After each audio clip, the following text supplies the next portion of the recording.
श्री शिवाय नमस्तुभ्यम दर्शकों।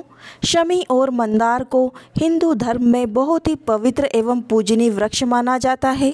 गणपति भगवान और शिव जी की आराधना तो इनके साथ ही पूर्ण मानी जाती है। इसका कारण यह है कि शमी और मंदार को विघ्नहर्ता गणेश जी से प्राप्त एक वरदान है, जिनकी चर्चा गणेश पुराण में भी करी गई है। आइए जानते हैं अपने घर में शमी और मंदार का वृक्ष किस तरीके से लगाएं और अपने जीवन में आ रही कंगाली को, दुख को, दरिद्रता को दूर कैसे किया जाए। सबसे पहले आपको शमी और मंदार के वृक्ष की पूरा वर्णन सुनना पड़ेगा। अगर आप अपने घर में कुछ चमत्कार देखना चाहते हैं तो इस वीडियो को पूरा ज़रूर देख लीजिएगा। आपका जीवन भी धन्य हो जाएगा और आप अपने घर में शमी और मंदार का वृक्ष किस स्थान पर लगाएं और कब लगाएं वो भी हम आपको बताने वाले हैं और उसके कई उपाय भी बताने वाले हैं, जिनसे आपके घर में लक्ष्मी की प्राप्ति के साथ साथ सुख, समृद्धि और शांति भी आएगी। एक तेजस्वी ब्राह्मण थे, जिनका तेज सूर्य के समान और बुद्धि प्रबल थी। विद्वानों में ब्राह्मण कहे जाने वाले औरव नाम के एक विद्वान ब्राह्मण थे, जिनके घर में सुंदर पुत्री ने जन्म लिया था और वह सुंदर पुत्री अत्यंत सुंदर तो थी ही, जिसका नाम शमी रखा गया था। आखिरकार इसके पीछे शमी वृक्ष का ही रहस्य है। ऋषि शमी को बहुत से स्नेह से रखा करते थे। जब वह 7 वर्ष की हुई थी तो उन्होंने शमी का विवाह धौम्य ऋषि के पुत्र मंदार से कर दिया था।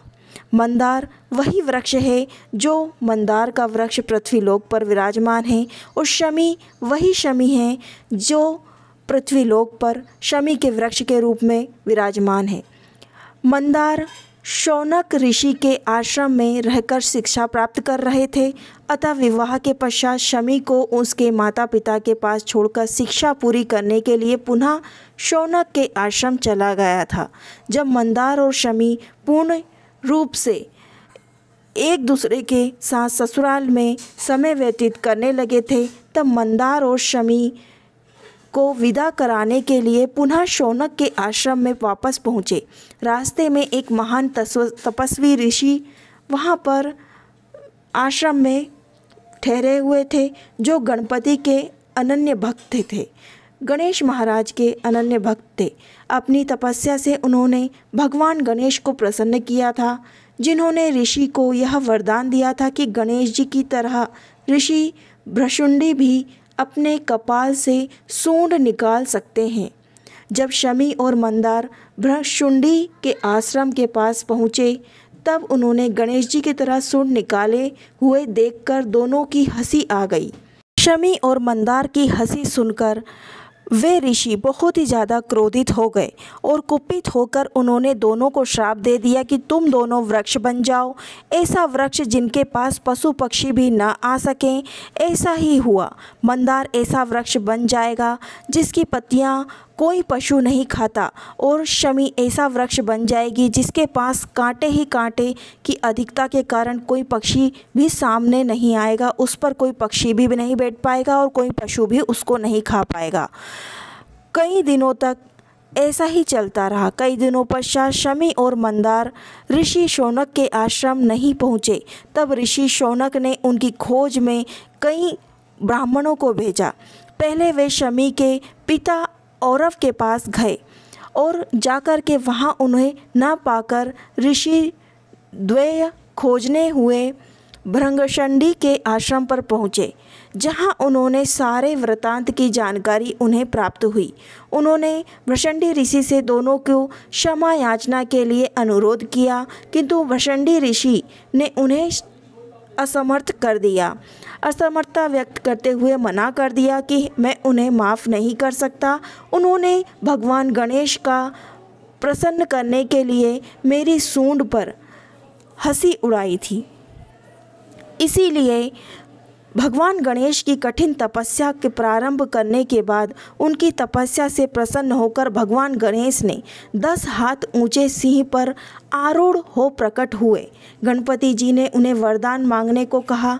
उन्होंने शमी और मंदार को शाप मुक्त करने का वरदान मांगा, किंतु गणेश जी ने अपने प्रिय भक्त भशुंडी की अवहेलना करने नहीं चाहिए और उन्हें वरदान नहीं दिया।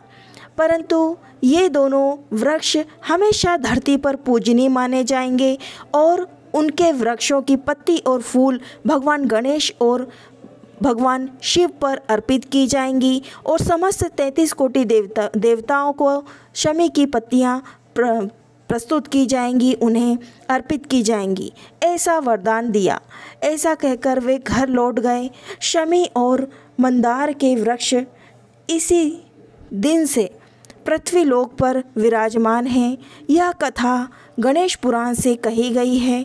आप शमी और मंदार के पुष्प पत्ते भगवान गणेश जी और भगवान भोलेनाथ पर जरूर समर्पित करें।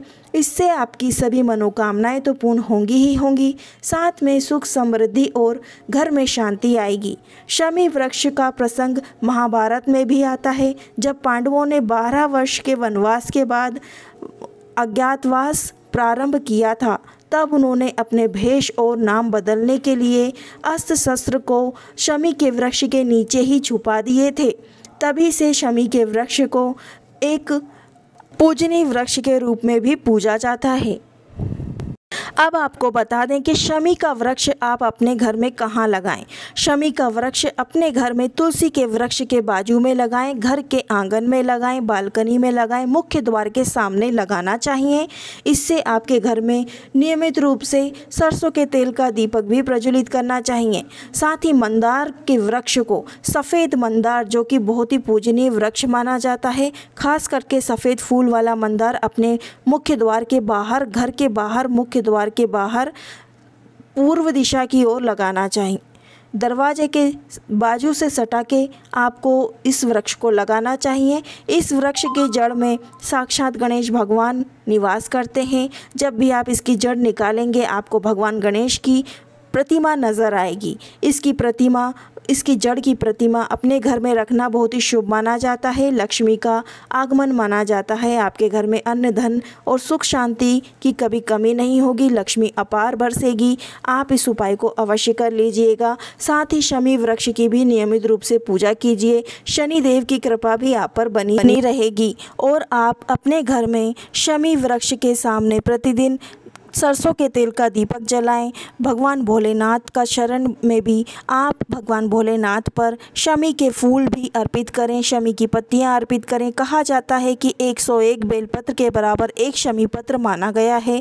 अगर आप एक शमी पत्र अर्पित कर देते हैं तो आपको बेलपत्र चढ़ाने की आवश्यकता नहीं होती शिवलिंग पर। आप इस वृक्ष को देख सकते हैं, ये शमी का ही वृक्ष है। शमी की यही पहचान है कि इसके फूल थोड़े से लंबे और हल्के गुलाबी बैंगनी कलर के होते हैं। ऊपर से हल्का सा पीला कलर होता है और बाकी नीचे आप देख सकते हैं हल्के बैंगनी कलर के होते हैं। आप लोग और भी जानकारी जानना चाहते हैं, शमी वृक्ष आपको कहीं से चाहिए तो हम आपको बता सकते हैं। आप हमारे चैनल पर बने रहिएगा। और जानकारी चाहिए तो हम आपको कमेंट बॉक्स में हमसे पूछ सकते हैं, हम आपको बता देंगे। आप हमारे चैनल से जुड़िएगा। अधिक से अधिक इस वीडियो को भी शेयर कर दीजिएगा फैमिली तक, दोस्तों तक, शमी के पौधे की पहचान कर सकें। शमी के बड़े बड़े वृक्ष भी होते हैं, जैसे कि हम आपको दिखा रहे हैं। ये असली शमी है और इसमें फूल थोड़े लंबे लंबे आते हैं। कई ऐसे ही पौधे होते हैं जो शमी के वृक्ष की तरह दिखते हैं, लेकिन आप पहचान फूल से कर सकते हैं। यहाँ पर हमने फूल आपको दिखाए हैं, इस तरीके से फूल होते हैं। मिलते हैं अगले वीडियो में। श्री शिवाय नमस्तुभ्यम।